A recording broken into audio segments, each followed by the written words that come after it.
Continuação da leitura do livro do Marcelo Rubens Paiva, O Novo Agora. A continuação do último vídeo segue agora.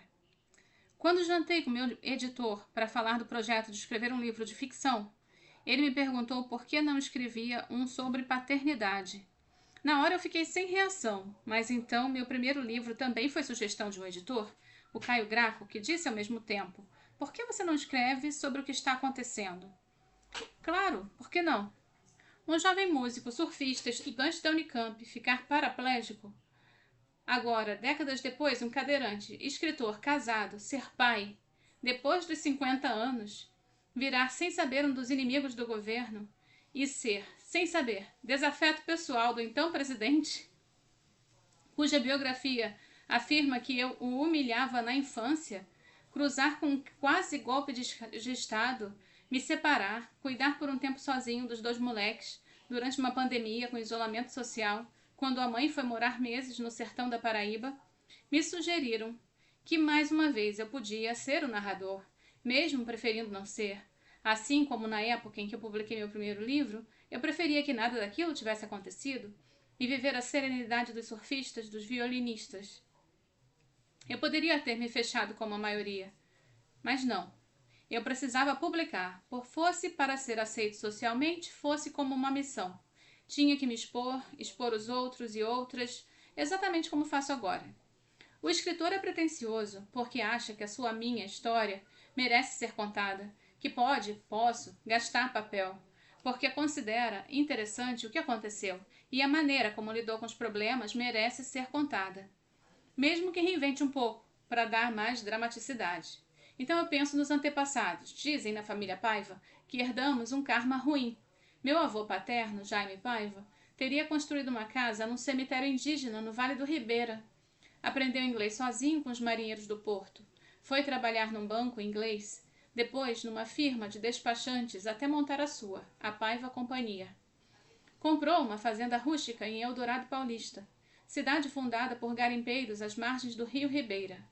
No começo, para se chegar lá, só de canoa. Seguiam de trem até o Vale do Ribeira e lá subiam um rio num barco, que mais parecia uma balsa chata, daquelas que cruzam o rio Mississippi.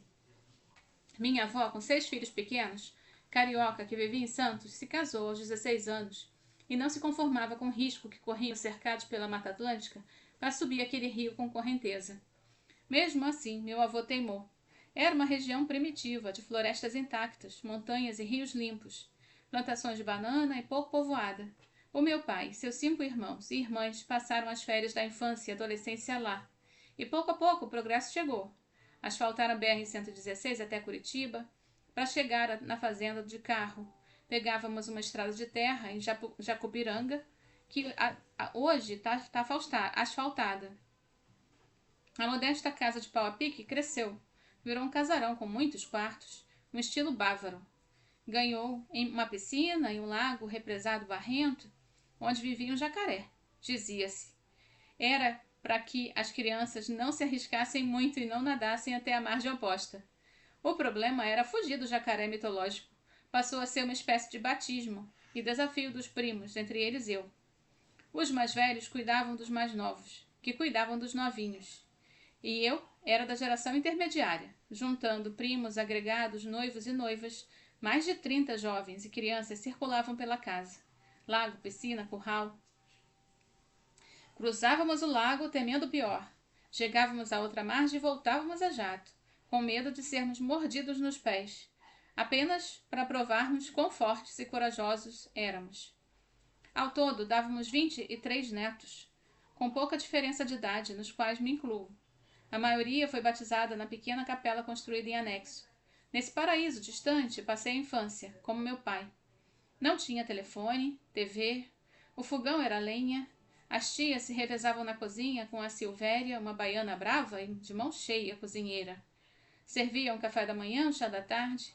De dia, as criançadas se entretiam na piscina, no lago, nas areias da praia do Rio Gelado e de águas transparentes. Andava a cavalo pelas matas intactas, tocava boiada com os vaqueiros. Ficávamos soltos. Volta e meia, alguém rolava a cachoeira abaixo. Só então, um adulto era requisitado para levar o ferido ao hospital mais perto. em Iguape, a 80 quilômetros de distância. Às noites, os adultos iam para a sala de estar, com poltronas de couro, tapetes chineses, lareira, e só maiores de 14 anos tinham permissão para entrar.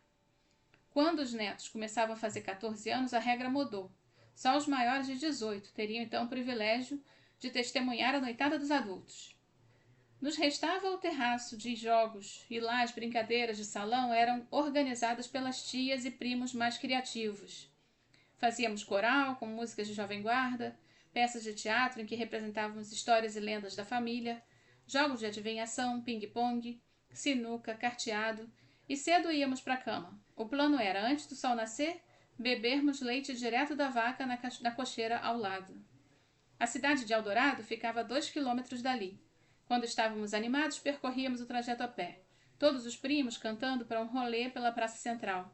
Visitar amigos, comprar varas de pescar e quem sabe arriscar uma sessão no único cinema da região, que passava filmes variados como Mazzaropi, Hércules, Bang Bang ou um spaghetti western.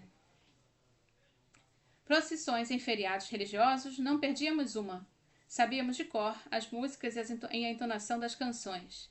A mais popular assume tons trágicos, quando cantada com sofrido lamento e sotaque do povo de lá. Senhor, vos ofertamos em súplice e oblação o cálice com vinho e na patena o pão. O pão vai converter-se na carne de Jesus, e o vinho será o sangue que derramou na cruz. Senhor, vos damos tudo, nosso pesar e gozo, nossa alegria e dores, trabalhos e repouso, amigos e parentes, os vivos e defuntos. Em torno à vossa mesa estaremos sempre juntos.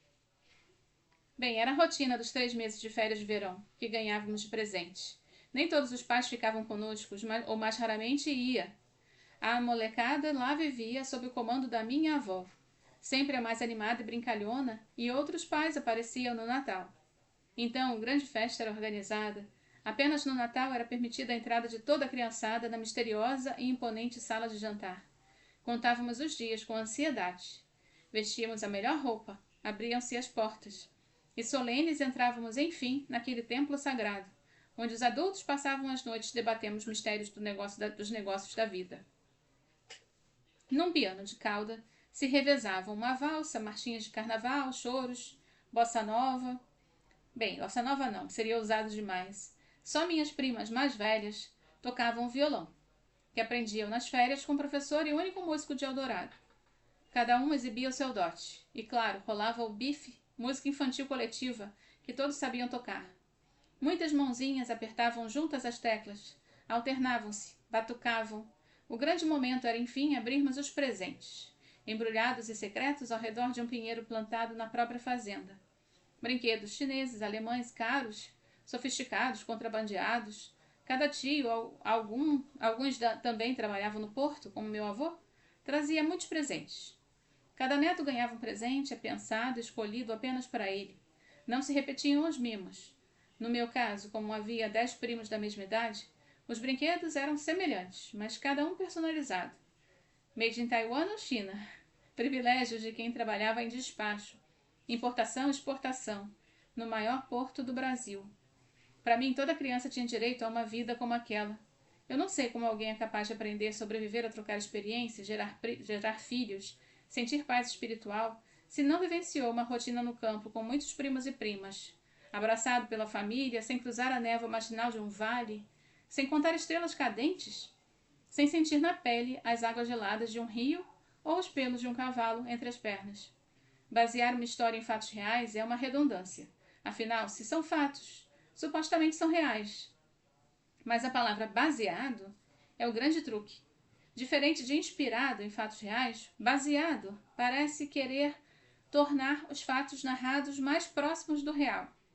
Todo escritor sabe que escrever sobre si é escrever sobre como desejamos que nos vejam. Ou pior, como acreditamos que nos veem.